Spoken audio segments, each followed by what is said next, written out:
Hello Toy Collector fans, Universal Toy Collector here and welcome to the channel.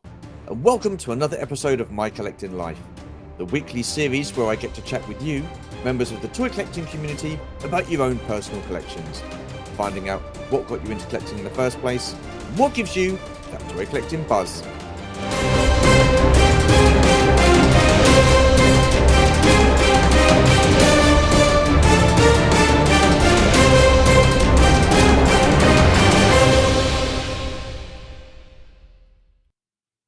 Welcome, ladies and gentlemen, boys and girls, and children of all ages. Basically, the question on your lips is, who is this week's guest? Well, technically, why don't we find out by basically sitting yourselves down and technically putting your feet up while we basically look at some of his bits and bobs in a technical and technically musical montage. So that's basically and technically.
Okie dokie then. Well, I can safely say that is one hell of a collection, and there is lots of bits and bobs going on there, and I think every toy line has been covered. So without further ado, let's get our guest on, and that is Dave from DavidWorldToys.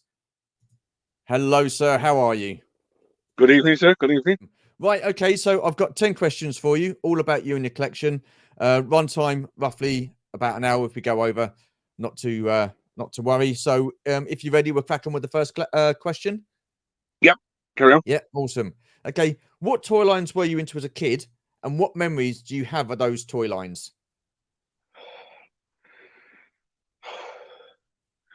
To be perfectly honest, all I can remember as a kid, per se, was probably the whole family buying Star Wars figures. Right. I can remember being Harrods and closing down, and the old, the Luke Skywalker with green lightsaber in the Return of the Jedi. Yep. They were like 50 pence each everywhere. Wow. And for some Wow. weird reason, some people bought me 2 or 3 of them, and I never kept one carded, and I wished I did. Yeah. I If I think could we all turn say back that. time, that's what, But I remember even our late dad went to Harrods when it closed down in Birmingham, and they're selling all the Okay. big ships off for like a fiver each. Wow. And I've also Wow. got some, when I was like 5 or 6, taking a Star Wars Jabba the Hutt Palace set to school. So you stand up in front of the assembly when it's your birthday and show one toy you get off, and I took that. And it was Oh, like, cool. unbelievable. So that's all I can remember. I'm perfectly So, honest, I've got all my Christmas videos of all the rest of it. yeah. So, but I think Star Wars is probably the one that stood out the most, if I can remember Stood out the rightly. most. So that was the only toy line you had with Star Wars. You didn't have anything like Transformers, Motu, I had GI Joe, anything Transformers, like but that. I only had 1 or 2. I was into GI Joe. I remember Quick Kick was one of my favourites. I only paid $2.99 for WH Smiths when they had a Yeah. toy department. There was a lot of other stuff as well. It's like I had 1 Mm. or 2 mask figures, load of He-Man. Basically, if I spotted it at the right price or spotted it, I just picked it up. Yeah. It was almost like I tried to get everything from every single line. Yeah. But Just going like Toys R Us I was, kid, I was going to say, like, as a kid, when I know for when it was like round my way when I was growing up, you go into places like Debenhams and Army and Navy, and they'd have their toy sections, wouldn't they? yeah. And they would be absolutely like jam packed of toys. Now I mean, currently in House of Fraser that we've got in where we near where we live, that's got a game in there, but the House of Fraser's closing down, so obviously means that game's going to be moving out. But you don't really get too many toy shops these days, do you? I mean, what was it like around your area for toy shops back in the day? Well, we had remember the old co-op used to do toys? Yeah. We had that. Almost like WH Smith had a specific toy department Well, area. they did. Yeah, they did. Um, Toys R Us Index was another Yeah. one before it became Yeah. Littlewoods. Yeah. Um, but where we was in Birmingham, we had like 13 toy shops, but then we had a wholesale section just outside. But it wasn't a wholesale, but it was like wholesale to public. Mm. And it was like Latif's, A&S, and they did toys all year round. But at Christmas they went overboard. Yeah. And then there Yeah. was another clearance place like resting figures at $1.99 a card.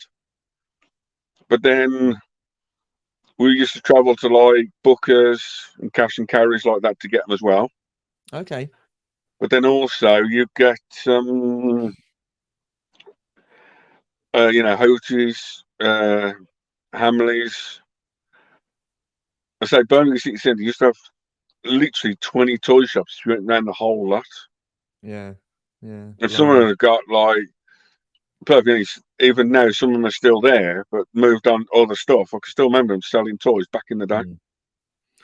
And what about like growing up as a kid with friends and stuff like that? Did they have different toy lines to what you did, or were they like basically the same, like just Star Wars? Did they venture into different toy lines, or can you remember going around their houses and playing Action Man or GI Joe with them, or Star Wars? All I can remember as a kid, I remember going to this one kid, he didn't have that many toys, but we used to have in school a holiday every year to like a mansion in Bognor Regis.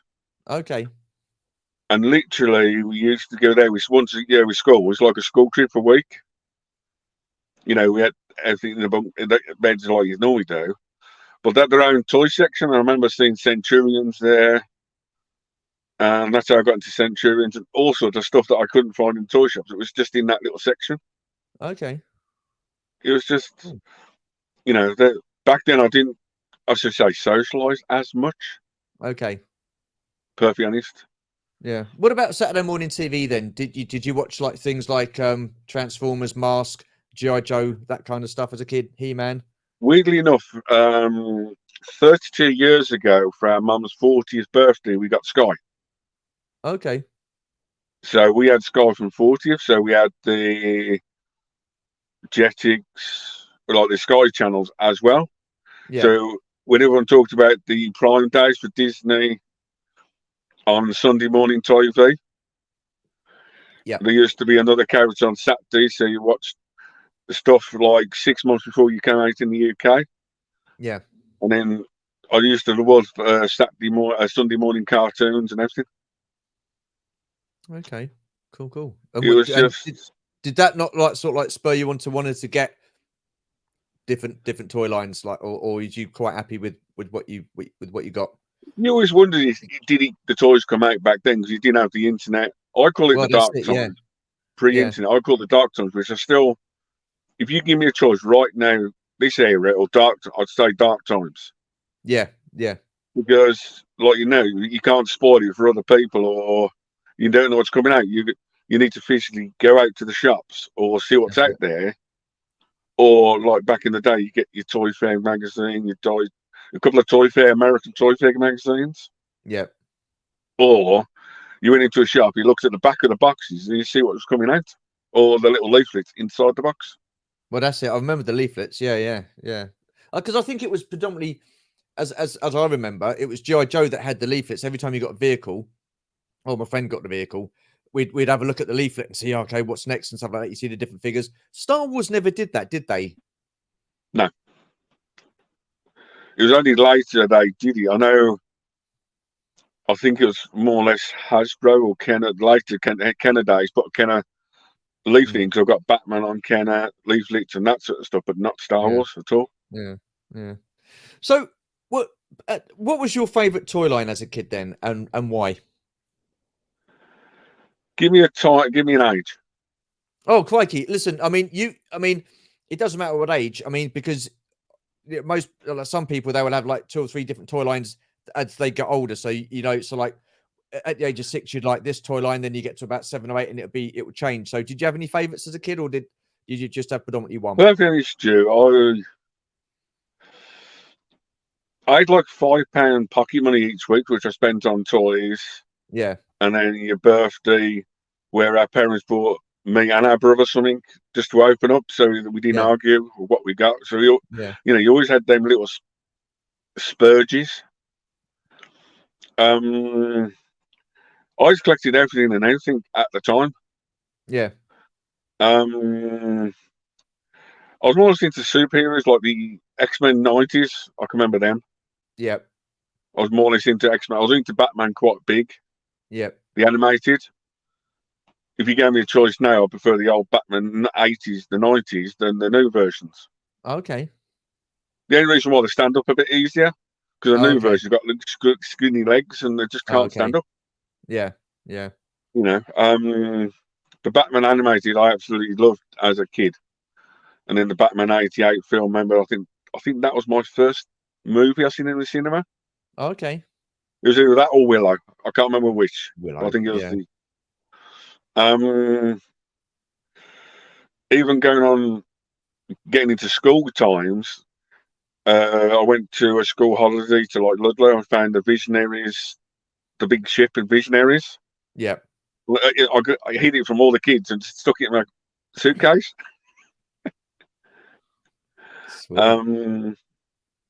It's funny because you say about £5. £5 was a lot of money back then, and you could get a fair bit, didn't you, back in the 80s? Well, G.I. Joe was only like $2.99. Wrestling figures were $3.99. Back in the 90s, the Toy Biz Lord of the Rings figures were £2.79 each. Wow. Masters Universe were $3.97. The castle was behind you. It was only like 15, 20 quid. Oh no, it's crazy, isn't it?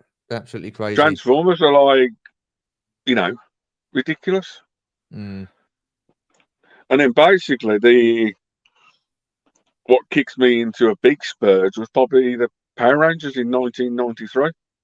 You're into the I Power remember Rangers, then, watching yeah? that on American TV. I'm like, I wonder if we're Mm. going to get. Went to Spain and spotted the die-cast ones we eventually got, like 6 months or a year before the UK release. Wow. Wow. But then at the That's one same time, toyline I was never into. One toyline I could never get into was the Power Rangers. I think by that time when they came out, did you say the mid-90s? 93.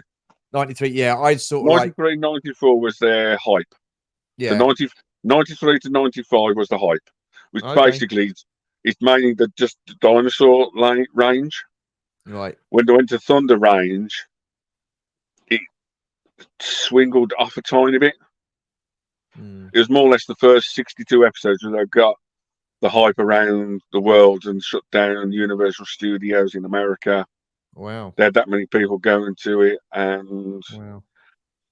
you know the toys. I can remember queuing up first was Teenage Mutant Ninja Turtles Saturday Yeah. morning at 6 o'clock. I remember Instead Teenage of going Mutant to a Ninja car Turtles. boot back then, I Yeah. used to go drag mum and dad to Toys R Us, and we used to stand in the queue outside Toys R Us every Saturday morning because we know they got their delivery Friday night and they only put it out Saturday morning. Yeah. The Wow. Turtles, Power Rangers is another one. They're just, Buzz Lightyear, Woody from Toy Story was another year. Teletubbies, Furbies. We all queued up at say 5, 6 o'clock. Mm. The only time technically that really stopped at that time in the morning Yeah. was probably I'd almost say 20 years ago when Phantom Menace released their stuff. Well, I think that was Toys the R Us last time opened it. that anything like that happened, wasn't it? Because from then on, I can't really recall because No? even back in when I was like younger, with like in the 80s when Return of the Jedi came out, it was a big hoo ha, and you had like Yeah, when I went to the pictures to see Jedi, you had like big figure displays and stuff like that of all the toys that were coming out, and you're like, oh yeah, can't wait for that to come out, and can't wait for that to come out, yeah, and it was a big thing back then. And yeah. like you say, I think since Phantom Menace has come out, I don't think there's really been that much of a fuss. There was a slight fuss for Force Awakens, but then after that, I don't He think just died off. The it only did. other Yeah, yeah, times it's been a big fuss, if there's a movie or a figure drops on the 4th of May when the Disney shop was around. yeah.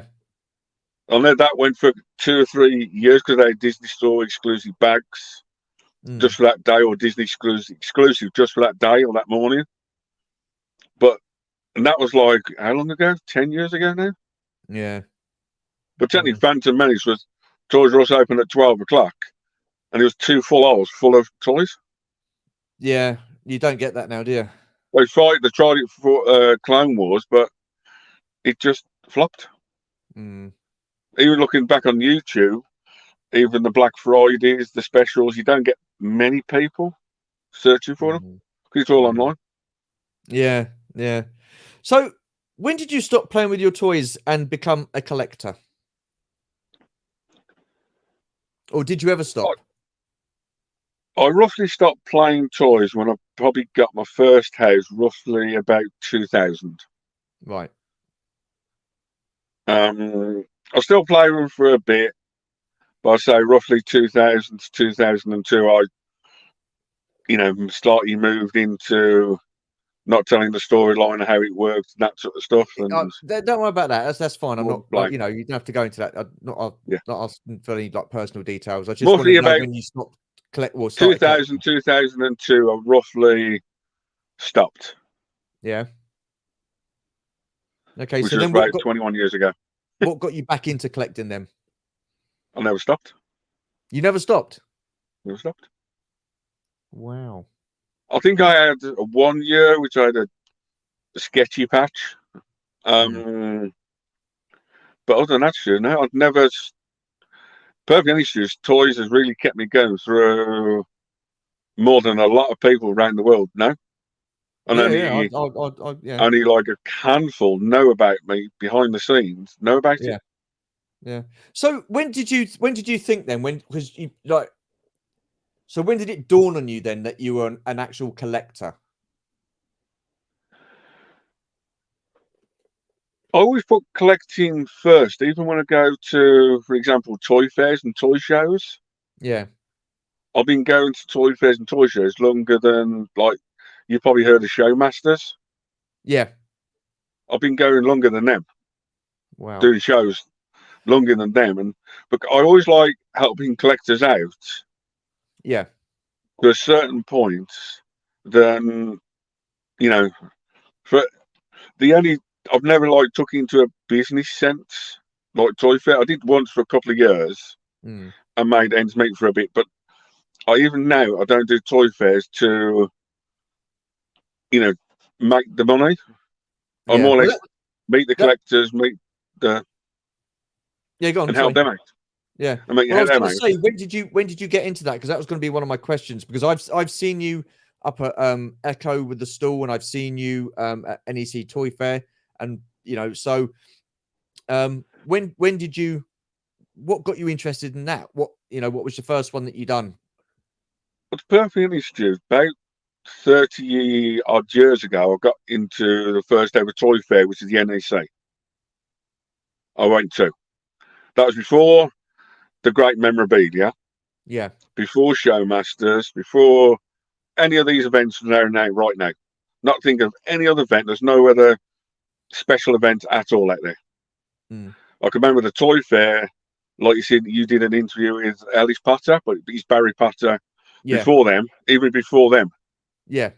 There was two other people, I can't remember their names. And one of our friends told me about it, so I went to that. As a kid, he's like, you spend like 600 to £1,000 in 2 minutes. I'm like, woohoo! Wow.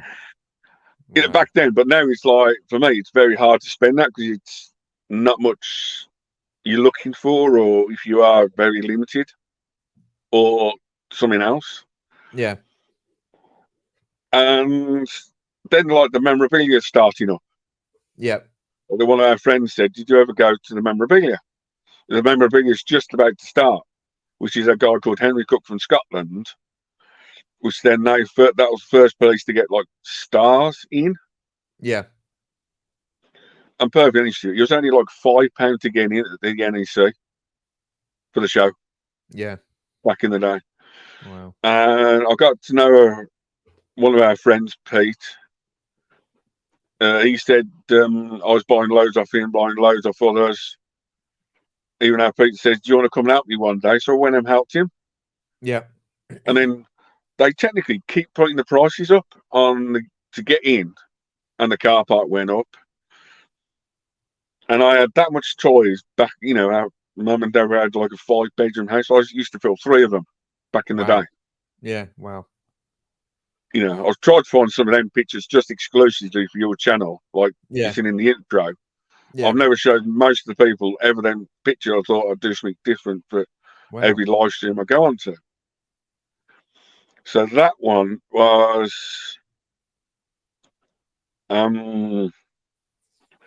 so the time you put the entrance fee was like £10 to get in, plus the car park was 30 quid.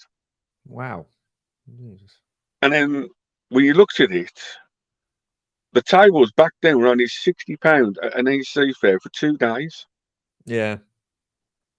It's almost like a toy fair table now, but back then it was a 2-day event. So you thought you could get rid of some stuff, still walk around and buy a load of stuff, Mm. and it only cost you like 30 quid literally for the stall. Because it cost him 20 quid, 30 quid to get in on your tickets for that one day. If you did 2 days, it's buys your stall. Yeah. Yeah. And I was just like, getting rid of some of the older stuff. That's how it worked. So, where have you travelled to then with doing these toy fairs? Where, what parts of the country you been to? Well, it was basically our friend Pete. The only show I can ever get to is like the NEC. Yeah. The other shows up and down the country I couldn't even get to. But then the memorabilia did a Scotland one, and the tables were like even half the price. So now our friend Freak says, Dave, are you interested in sharing a van with me and this other guy? All three of us will go up and we'll have tables. Because the time you put your table, your van and your petrol back then, it used to cover you for the whole same tables. They're like the NEC. Yeah. So that's what we used to. That's why I went to Scotland. By that time, then Showmasters already started up. The Milton Keynes, all the shows are starting up around the country. Yeah. The big London, which like three big owners. I used to know all, and still do. So then I went to Manchester one year, did a show there. Yep. I did a Power Ranger convention that helped to show out. A guy called Brian that used to, Repop, the MCM group. No, but no. You know, like the big show down in London, the big MCM Comic Con. Oh yeah. That's been changed now, 4 hands. But that was used to be the memorabilia. Oh right, yeah. They went to another company, then it went to another company, and then the older guy, Brian, sold it off to this Repop, which is now the big company out of San Diego and New York Comic Con. Okay. And technically, I did most of all the big toy shows, helping the people, because the owners came up to me and said, Dave, we need a toy dealer there, any chance? So if our friend was doing it, I used to chuck my stuff in his van or his car. Another guy used to know at Toys R Us, called Mark. He said to me, do you want to go half on a table? At the end, he said, I'll come and pick you up, put a load of stuff in. We used to do all the little shows, the train fairs. And that's how I got through that for about 8 or 10 years. Wow. You've been doing it a long time then. Awesome stuff. So sometimes you get to this show, you're busy for the first half hour, an hour, but then you're sitting on your backside for the last 3 hours. But now it's not, it's completely different. You still get them now. Yeah. But not as many now, I should say. Because you were saying that you wanted to try and get a stall to do Star Wars Celebration yes, earlier in the year, and you were saying that was expensive. To be perfectly honest with you, I sent them an email as soon as they announced the dates. Yeah. And perfectly honest with you, I never had an email back from the company at all. Wow. Not a price, nothing at all. Wow. But then, because I know a few people that was going, it was almost like £2,500 to £3,000 a stall for the weekend. So technically, the little cheap guys or the little guys that run sometimes the fairs for the big guys, to fill the tables up, the cheap stuff wasn't there like you've seen yourself. The cheap stuff wasn't there because when you're spending £2,000 to £3,000 a stall, don't forget you've got your hotel for 4 days or 5 days down there if you don't live there. Yep. You're stuck for example, ID Toys. Yep. They spent 8 to 10 months behind the scenes getting stuff in for that convention. Wow. They had just over a £20,000 pitch. By the Sunday, they've almost sold out of all their stock. Yeah. And that was 8 months behind. I don't know what else they like. There's quite a lot of them on the store because of with the hotels. They're up somewhere else. The hotels, the food, the drink, and everything else on top was, like you say, you know yourself. How much was it for a weekend? Yeah, it's expensive. Yeah. Expensive. Even now, some of the the MCM's big ones down London are £600-700 a table before you put your stock on, your hotel, your petrol, how your stuff would get there, and then your stock on top of that. It certainly adds up, doesn't it? Yeah. Certainly adds up. So how long in advance then do you need to book a table to be able to do a toy fair? Are you talking weeks, months? All depends which show you do and what's what. Yeah. Star Wars, I booked quite early. Because originally I booked in 2000, I can't remember, but I had COVID that weekend. I caught COVID from another show. so I couldn't do it. So it says, okay, next show was, we'll do something for you. They did. The NEC group, well, the Barry Potter Fair this weekend or next weekend, the 1st of October, or when the 1st of October comes round. That one, some of the shows are already sold out for like the next show or the one after. Yeah. You can book it there and then. It all depends. On certain shows, sell out really quick. Yeah. On certain shows, don't sell out. Though, you can get them almost a week before and pay on the day. Yeah. I know some shows sell out so quick it's already booked up before the next 3 or 4 years because it's people have got waiting lists. They said, "Do you want to say something?" Yes, please. Done. Wow. That's interesting stuff. Because I got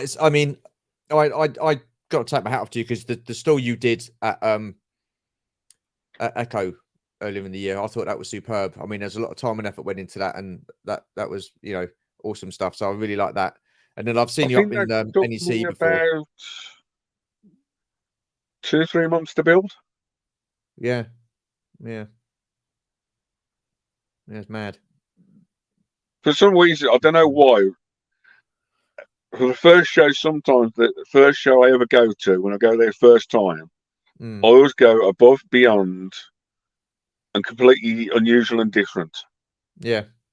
Like this, in a couple of weeks' time, the 7th of October, I'm still doing the Echo Base again. Yeah. But I'm only going smaller, but I'm doing a different layout again, but same sort of concept. Because I haven't got the original Kenner stuff from back in the day, or don't want to get rid of it. I've only got some of the newer stuff, the lightsabers, that sort of stuff. So I need something to stand out to people who are drawn into it. Yeah. And that's it. Even now, I speak to a few people. It's like, "Did you do the last Echo Base?" I'm like, "Really?" I said, "Really?" But Yeah. No, well, some people. What toy lines then do you currently collect? Because I've seen your collection or bits of it, and there's quite a lot in there. So just what are you currently collecting at the moment? At the moment, I'm not really collecting as much. Okay. Normally, I'll go out and buy all the Playmates mutation line. Yeah. I've got quite an extent, like you've seen in the pictures, quite a big turtle collection, which I've never much shown off. But for me, it's now running out of space. For turtles, I only stick to Playmates. Power Rangers, I only stick to Bandai. I don't trust the Hasbro. Unless I go to the car boot or toy fair and see the item really cheap. Yeah. Unless it's like a very specialist item, then I might, pick it up.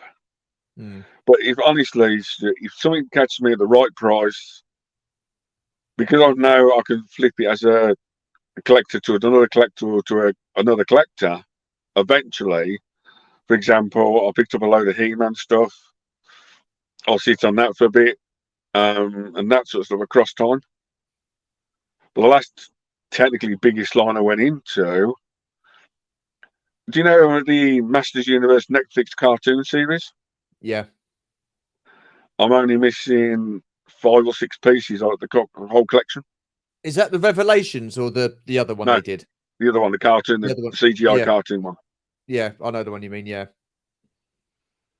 That's probably the last big one I went into. Oh, okay. If you want a future event at the moment, next year there's a big, for love of wrestling, the European's biggest convention. Okay. Is held in Manchester. Right. The 2nd and 3rd of March next year. And at the moment, I am more or less spending money getting stuff in for that convention. Yeah. I have my own personal collection, which I've sorted out, but I need more stock to go to the show. Because like I said, the tables are not are quite expensive on this one. Right. Okay. So at the moment, for that show, I'm almost doing 8 months buying stuff in and comparing for that show. Yeah. Because the event, that's the only event that doesn't sell out quick for that company, and they're always screaming for dealers. And I thought it's quite easy to pick the stuff up if you know how or where or when, or the right people. Yeah. So the last 2 or 3 months, I've been picking up quite a lot of wrestling stuff for this said event, and that's what I've been aiming for. Okay. Okay. So with your collecting, then you've said Yep. you're running out of space. So do you look at your collection and think, okay, time to move that on, and then like move it on and take it to like a toy fair and something like that, and then get someone else to fill it or something else to fill its place? Or do you know what you want specifically in your collection, and then you know what you want to get specifically to move on? Do you alter between the two, or do you say, like, for example, you get something for like, I'm going to sell this on later on, and then you think, oh, I quite like that, and I'm going to keep that in my collection. So you end up keeping what you were going to move on. Has anything like that ever happened? Does that happen a bit? It used to happen quite a lot of times, and that's why you remember I said I stopped for quite a bit at the toy fairs. Yeah. When I moved out of my second house to my third house, at that stage, I don't know if I was selling my own personal collection or my toy fair stock, or vice versa. Right. Because it all got mixed in together, and I'm like, and when you're buying stuff in, I can't remember what was what. Right. Nowadays, I think to myself, is it easy enough to come across or can get for the right price if I want it back again, or Yeah. how hard is it to get? Right. Because I've got a little holiday coming up in Italy in November, Awesome. I just need one of my other people. I say, well, when do you do toys? When's your next toy fair? Everyone keeps asking. I always do it for, that you've got your spending money set for the holiday. Yeah. But like you say, you went to Leicester Vintage, so you've seen that special piece there. Yeah. That's what I'm at the moment. I'm taking some rarer, harder stuff, even boxed unopened stuff, even variants to this NEC toy fair. I don't want to get rid of, Yeah. but it comes in a time with everyone's collection or moving on to said item. Yeah. Mm. But there's, if I get the price for it, I don't mind. But certain bits, it's very hard to do a toy fair and get rid of certain collections. Yeah. I know at one stage I used to have one of the biggest Doctor Who collections. When the figure came out, if it was a variant or like a different head in the package, Yeah. or 3 heads, I bought 4 of them. So you have 3 different heads on each version. Yeah. Wow. I had a couple of prototypes. I got one from Australia, official prototype. And the guy in Australia might have been the real guy that sold it to me. Mm. But when it came to that certain point, I thought, once I've got a holiday coming up, I need to pay for it and spending money, and I sold it all off. Okay. Mm. So I was going to say, you went to the States a while back, and I want to know, how different is it toy hunting out there to toy hunting back in the UK? Is it a totally different experience? Or is it just roughly the same but in a different country? totally different experience. Yeah. Well different. Where America is mass produced and, like you said, 100,000 times bigger than us. Yeah. It's a big place. The shops that can do it cheaper over there because it was mass produced over there, and there's a lot more over there. Yeah. It's the experience over there is unreal, because it's like you can walk into a shop for £3 the McDonald's toys are still existing over there at like 20 pence a figure. Wow. It's like I bought You know, they did the first ever adult McDonald's toy in America before. I got a variant set of bags, because they did green and blue bags. Yeah. And I got the second variant set. I went up to one of the McDonald's, any chance I could buy some off you, and then brought them back and sold them very quick at the show at £20 each, and no one batted an eyelid. Wow. Wow. You know, there's one thing I would things... like to do, Dave, and that's do a proper toy hunt in the States. I'd love to go over there just for a couple of weeks and just have a look around and go to these different places, because you know, you see people like Scuba Pete doing toy hunts, you see people like Geek Strong doing toy hunts, and there's loads of others like G-Force and that. They just, and some of the shops they go to is, I mean, yeah, you get your Targets and your Walmarts and your standard shops, but your Targets and Walmarts, Stuart, when you've seen one, you've almost seen them all. Yeah. The only thing different is if you start, say, Los Angeles, where the toys come out, to Florida, those two are roughly about the same time.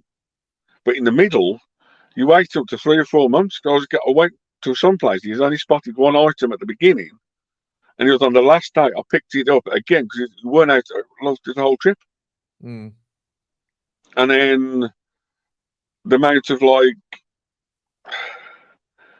it's quite hard to describe the, I don't know if it's like antique malls they call them, or the antique malls. Yeah. Or basically, you know, you go around the market when there's like 20 or 30 shops in a market. Oh, flea market. Not like a flea market, but like an indoor building market, when they have their own wooden booth inside a flea market or a building. Yeah. Like, you know, some markets have like indoor markets, like the big town. Yeah. You know, you got the big, in Birmingham City Centre, there's a big indoor rag market. Whereas individual stores inside the building. I know what you mean. Yeah, yeah. That's what like the antique stores are. But the people rent that booth off and can sell, I think, more or less anything under reason. Yeah. Sometimes it's like finding them places, and you just don't know what you're going to find. You know, I bet that was awesome, wasn't it? It was crazy. And then, yes, you do your tiny bit of Google research. Your Google Maps is the key one for everyone. Is Google Maps. Yeah. Yeah. That's the key. And then like YouTube, and that's your Google Maps first. Then you check it on YouTube, see if the shop exists and what it's there. And then you plan your holiday around that shop or hotel, so you're quite close to it. And then when I was with Scuba Pete in Indianapolis, he took me down to a market he'd never been to for a long time. Yeah. Went to this other place and said to Scuba, before we go to yours, can I take you to one more shop? He was going to take me to 2 of his local ones. I said, I just want to do this shop because sometimes it doesn't open on Sunday. Yeah.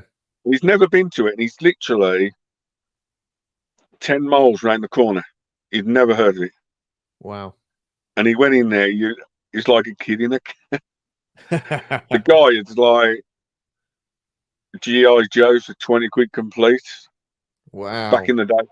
Wow. You know, knockoff He-Man stuff for like $5 and $10 each instead of like crazy.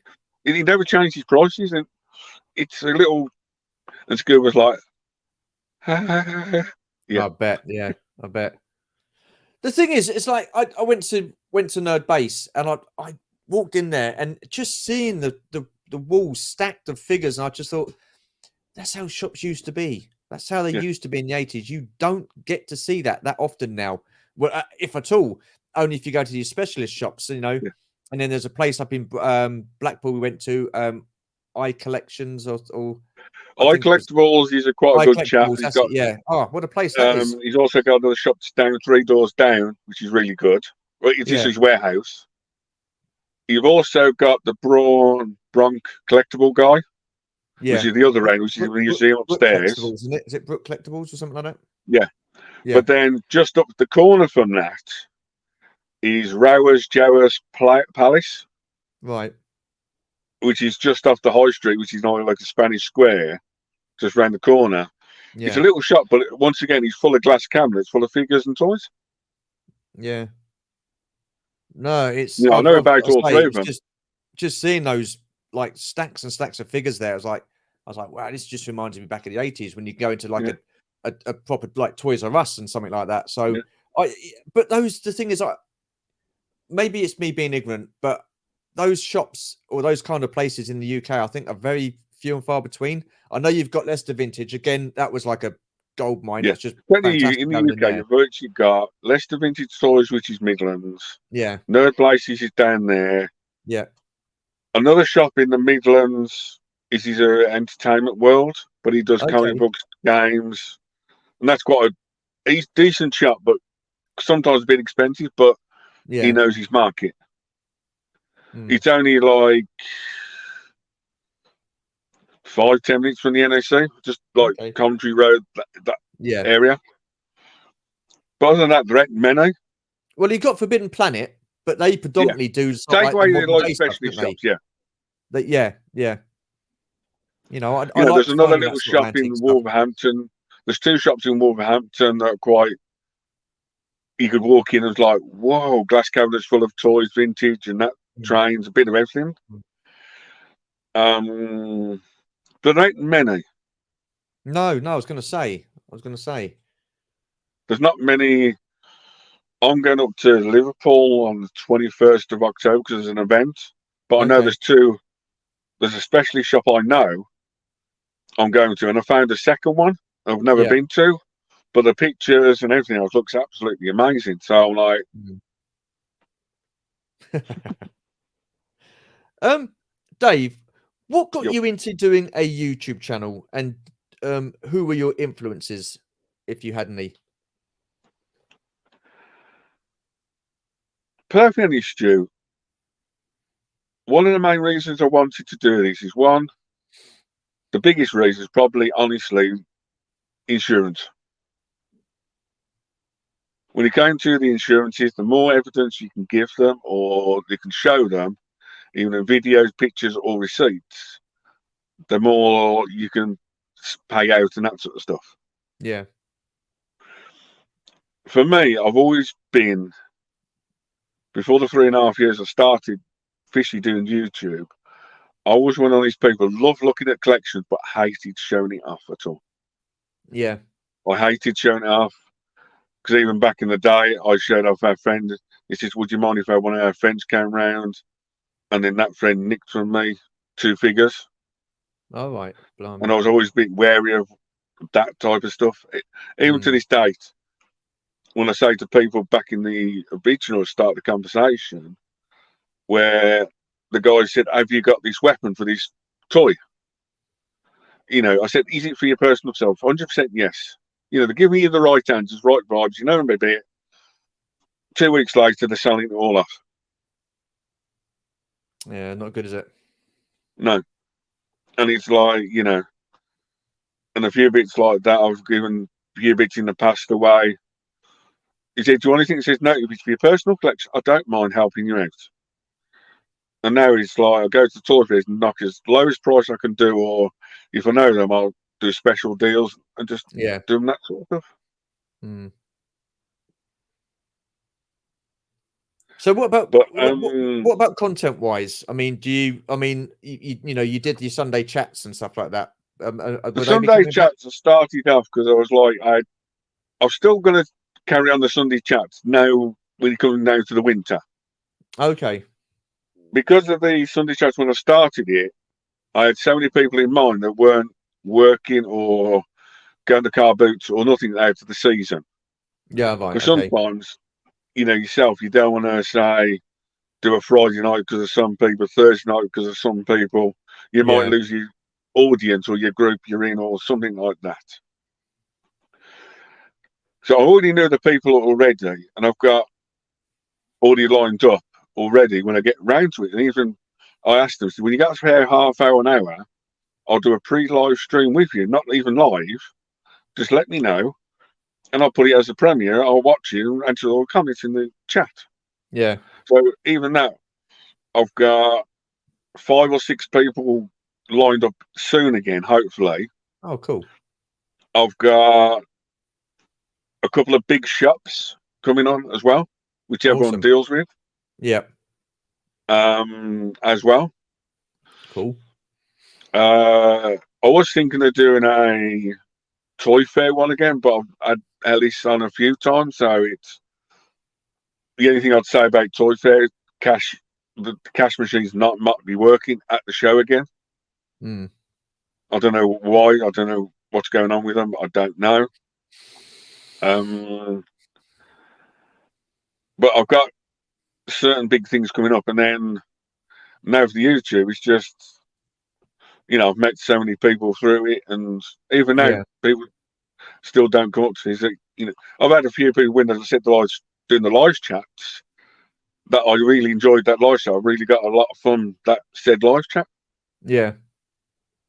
Like the Cool. Nima Studios one. One of our friends did an amazing one.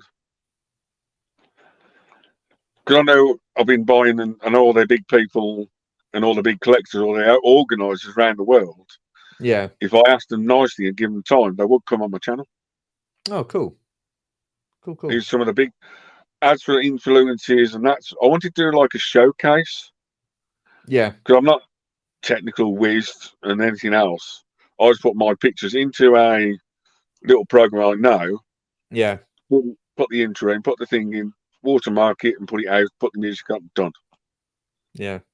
The short is do it for 30 seconds on your phone, upright as a short. You're laid up to a minute, and that's it. Oh, cool. It's just showing people out there. Watch what a lot of people is like. Thanks for that, because I remember it as a kid, but I can't remember it as a toy. Yeah. I've had a load of people. Yeah. No, and what about your live stream with Baz Start Liking? How did that come about? That's Thursday night. I think it was just chatting on a. I seen Baz in the Toy Division group. Okay. And literally, he was just getting chatting and bits and pieces. And for some reason, I don't know why, but the Toy Division guys on a Wednesday don't really get people on, except for the last couple of months. But it's always the three of them. And, a few of us around the world say, we want to come on the Toy Division. I just won't let you on. I don't know why. I've been on once for 10 minutes just to say I said I'll give them a Cross the Crown giveaway at the show. And that's why they let me on for like 5 minutes just to advertise that. Wow.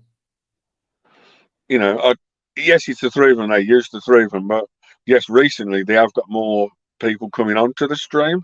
Yeah. But Baz said to me, he says, any chance you come on? I says, I don't normally do live streams because I know what I'm talking about. I occasionally make a mistake or something. Yeah, we all make mistakes, Dave. None of us are perfect, So mate. technically, I said to our friend Mark, I said, would you ever please, can I do my first ever live stream with you? Yeah. We set it all up. I did the first ever live stream with him. I said, how was it? He said, just me and you talking, no one watching, that's it. Lovely. And then Baz said, any chance? And that's it. He said, Baz knows about the toys and we both collect the same type of thing. And he said, do you want to do it every Thursday? I says, yeah, go on in. That's how it started. Oh, cool. We used to do like a internet, like a Facebook chat. They said, do you want to try live? And Baz said, because Baz wanted to do more live streams than anything on his channel. Yeah. I helped him, like say, put your shorts out, and his channel's gone ridiculous at the moment. Yeah, it has. I mean, crikey, he's done well. I mean, he's got quite a few subscribers in the last few weeks. Asking me, So he's doing all right. When you got like Turtle movie just about to come out and you're putting turtle stuff and kids and around the world's looking for that sort of stuff, yeah, even a clip of the toys, and yours is coming up in the feed, and that's how you get the stuff. What it says on the YouTube analytics, you please say, but release 1, 2, or 3 videos per day, so you're always in the top of the analytics. Yeah. I know my Italy's will do. You there was a time when you were like putting out like little lots of videos. I mean, how many videos do you put out? At the moment, it's one per day because mine works one. But when I was in like you said earlier in the chat, I went to America. Yeah. And when I did 12 different states, 82 days, so it gives the people the experience of where everyone's looking for the toys, or gives people a inkling what's there at the place, with a different point of view. I was putting out 3 or 5 videos per day. Wow. Some of us putting 2 videos per day out, and then the channel just went quite crazy. Like Basil went up to a certain amount. He's slowed down a bit now. It's even people to this date keep going. He's like, I ain't seen that toy. I'm like, I've only got the channel from 20 years, no, 2-3 years ago. Yeah. It's crazy because four-legged thing. I can't imagine putting that amount of videos out a day. I mean, I thought I was doing too much by doing 3 videos a week, and then that sort of like went down to 2 a week, and then I'm going back up to 3 again. But to do 2 or 3 videos a day, that's got to take some doing, Dave. Isn't it? Perfectly honest, Baz. Personally honest, Stu, the shorts are so easy to do. Baz? Yes. Perfectly honest, Stu. That's what I mean. The shorts are really easy to do. Yeah. You hold your camera like you're talking to a phone, like upwards, like that. Yeah. You need to do them that way for shorts. Less than 30 seconds. So if you go out on a toy hunt or to a shop or something to spot toys, you can get your camera, do a 5 or 10-second video. Yeah. And there you go, done. You upload it to YouTube because it's right at the bottom, the plus sign. Yeah. It gives you an option to put music, you watermark it, and you're all done there in an instant. All you need to do then is tag it and how you normally do it and release it. And how long does that take? A minute, 2 minutes? Yeah. If, say, like behind you, you could do individual shelves of your collection, individual on the shorts. Yeah. That wall would probably take, how many shelves you got? Say 20? There's 20 videos. There's next 20 days, 1 per day. Wow. Yeah.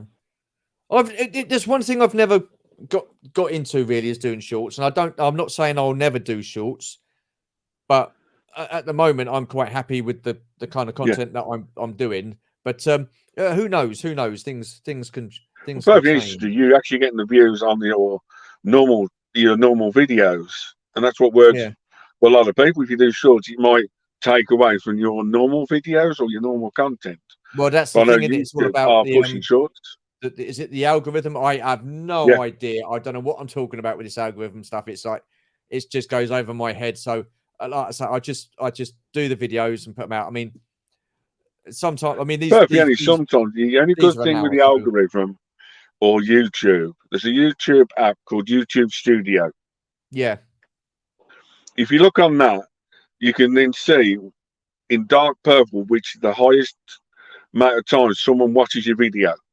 Yeah. Now, if you release a video at that time, if it's constantly across the whole 7 days, you might release a video at that time. You might get a lot more views at that time on that video. Yeah. It's like I know for a fact the other day on YouTube, I reached every country in the world. Now, I've been viewed every country in the world. Wow. God. So I've done that. I'm just over 630,000 views. Almost up to 250,000. 1,800 videos almost in 3.5 years. Yeah, it's a lot of videos. Wow. But I'm only at 1,173 subscribers. But compared to like other people that put lower videos out, they got more subscribers. But back in the day, YouTube was a big thing and everyone was subscribing no matter what. Now there's robots and all sorts of stuff. Yeah. But for me, it's mainly showing the toys off in the collection, ensuring so I can look back at it every single Saturday or Sunday. If I go to the car boot or pick something up, I always try and do a toy haul. So now you're a holiday, so I can look back on the memories of what I've had in the past. Yeah, absolutely. Almost like a diary for yourself of what you've. Yeah. We're coming up to the hour, Dave. So we're top of the hour. So I've got 2 more questions for you. What gives you that toy collecting buzz?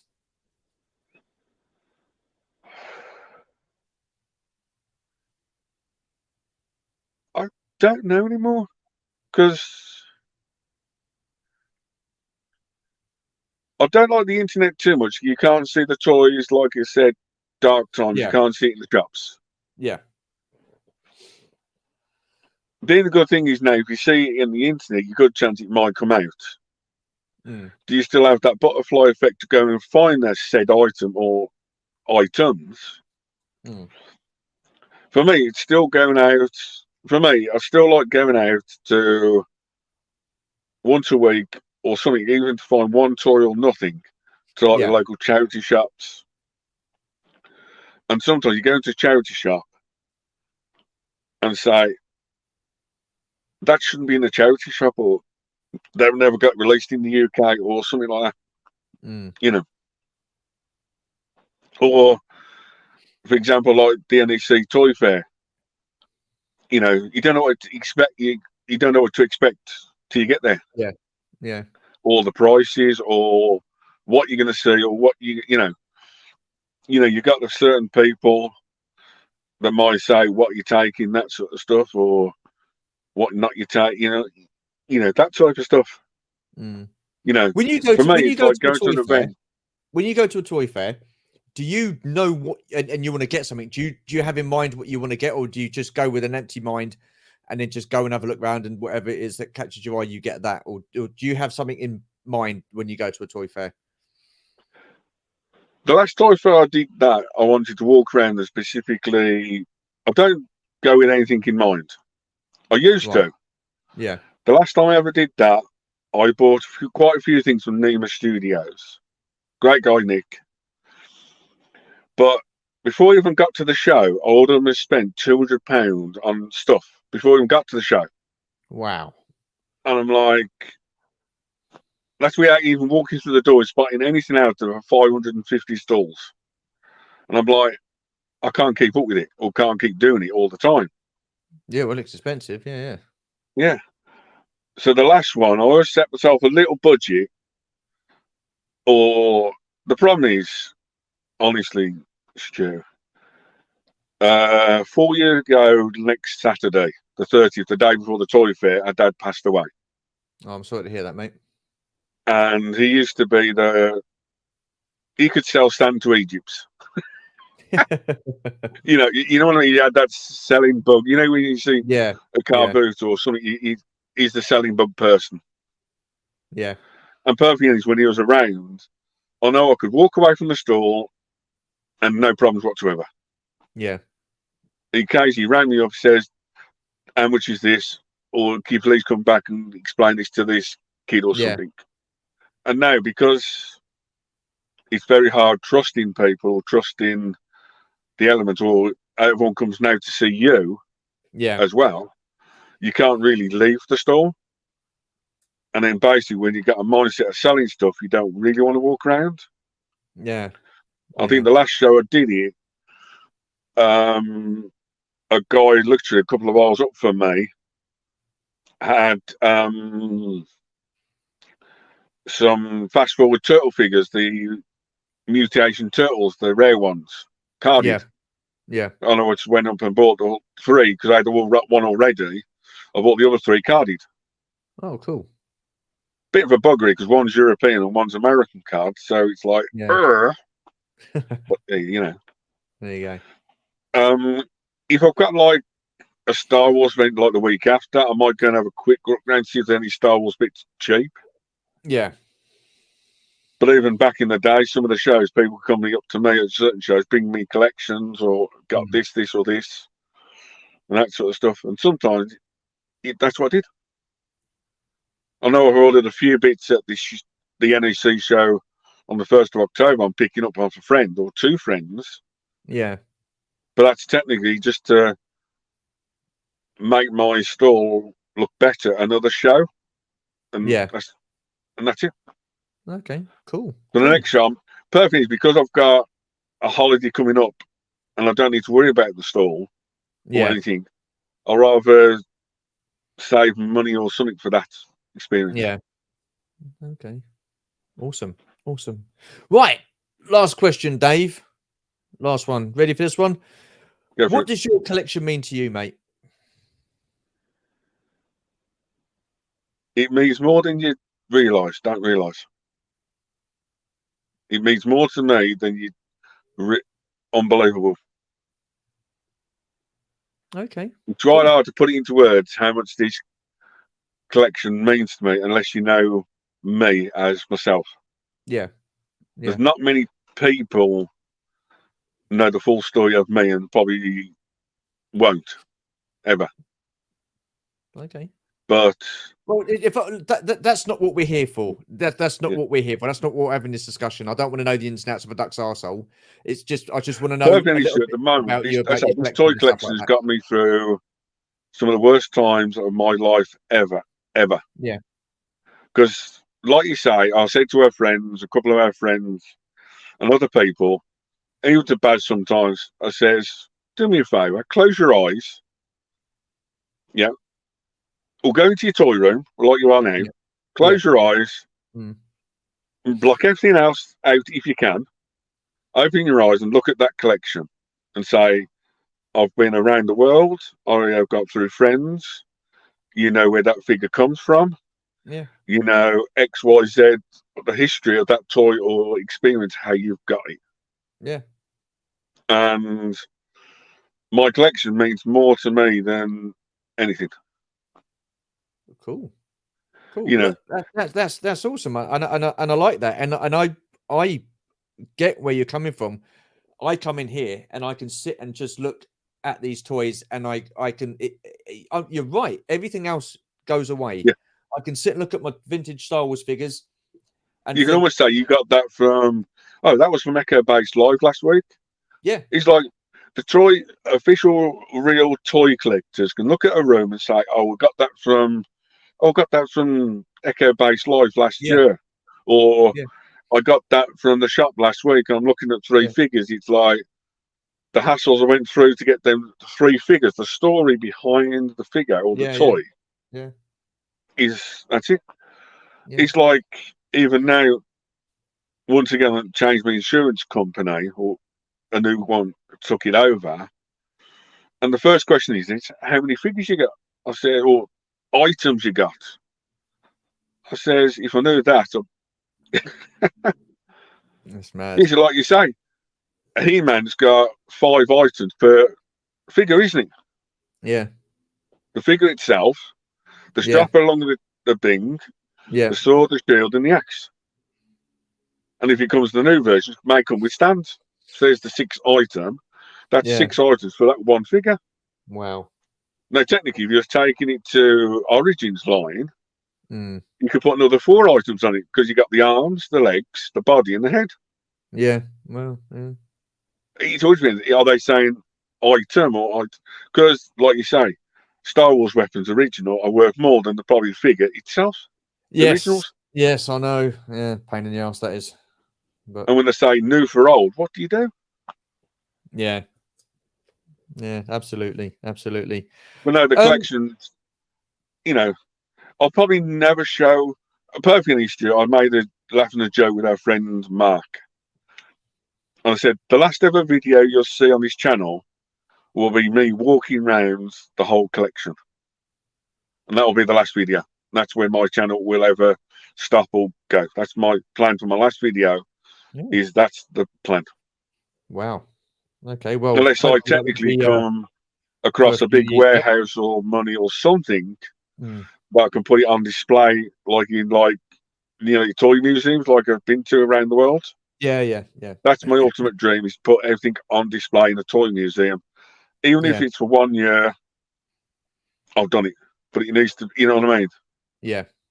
If I could do that, I can happily go tomorrow.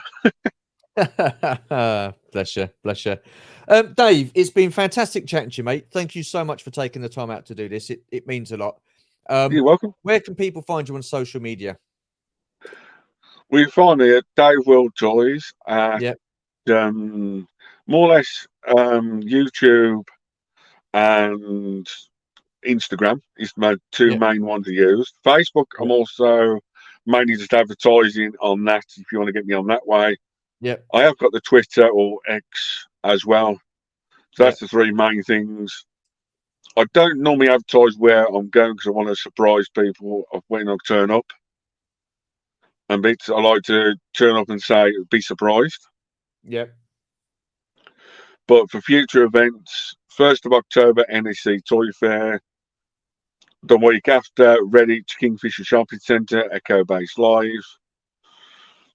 And then I've got a little holiday. And then I've got a big wrestling convention up in Manchester, the 2nd and 3rd of April. And I am going, that one, Stu, may be my biggest ever stall ever. Awesome. Awesome. All I'm going to say, if you are watching me, thank you very much. Don't forget to like, comment, subscribe to Stu as well. Oh, thank you. Thank you. I'm not going to mention the four-legged person that was made famous in the toys that made us. You know, I made a promise. So no, I appreciate that. Don't Thank you forget very to much. like, comment, to Stu. He's been amazing for the community. He did the live charity events. All the best to him in his channel for the future. So, Thank you very much. Thank you very much. And what I shall do, Dave, is I shall leave the links to your social media platforms in the description below. And I tell you what, I'm delighted I got that out first time, because that is a line I struggle with every single week. I get my merge waddled on that. But no, Dave, listen, mate, it's been very interesting chatting to you, mate. I really have appreciated and enjoyed the conversation. So again, thank you so much. You're welcome. Don't forget to check out Dave at DavidWorldToys on YouTube. Give him a follow on Instagram. Check him out on Facebook and also Twitter. Like I said, the links to his social media will be in the description below.